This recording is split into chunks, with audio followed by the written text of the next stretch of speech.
देखिए, supreme court में जिस प्रकार की घटना घटी है और देश के प्रधान मुख्य न्यायाधीश पर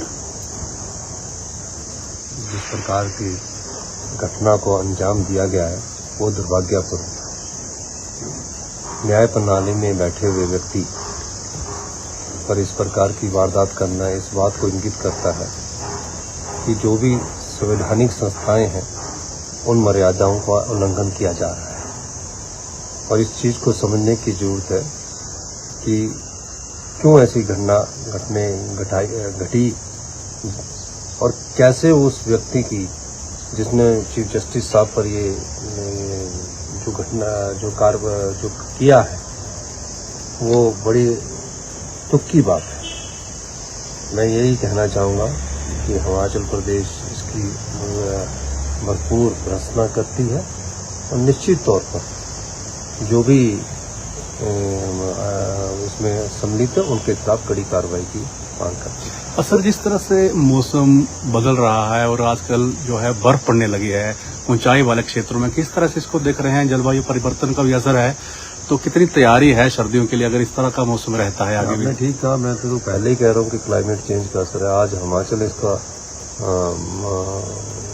नुकसान उठा रहा है और मैंने तो केंद्रीय गृह मंत्री जी से भी इस बात को रखा था। उन्होंने सेंटर की एक टीम भी भेजी थी और सर्दियाँ पहले आनी शुरू हो चुकी है और ये सब मौसम के प्रभाव के कारण है। तकरीबन 1 से 1.5 डिग्री सेल्सियस हमारा तापमान बढ़ा है।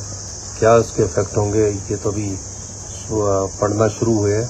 आने वाले समय में और कितना इफेक्ट होगा ये भी देखने की बात है। सर, मानसून में काफी तबाही हुई है और कितना नुकसान हुआ कि केंद्र को रिपोर्ट दे दी गई है नुकसान की? जो 1500 करोड़ रुपए देने की बात कही थी पीएम ने, क्या वो मिल गया है?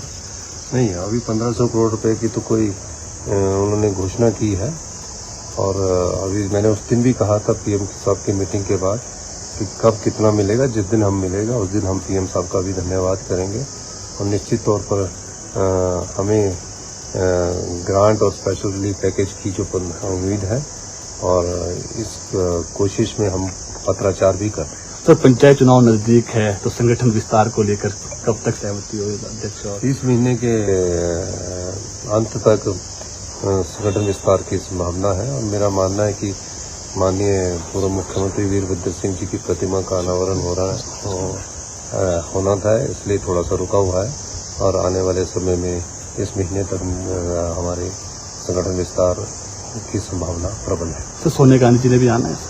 देखिए, अभी तो उनका जब तक ऑफिशियल कार्यक्रम नहीं आता है तब तक तो मैं कुछ नहीं कह सकता, लेकिन अभी ऑफिशियल कार्यक्रम जब जारी होगा तो उसके बाद ही मैं कुछ कह। सर, बर्फबारी हुई है, क्या पर्यटन जो व्यवसाय ठप हो गया था, थोड़ा संजीवनी मिलेगी उसको?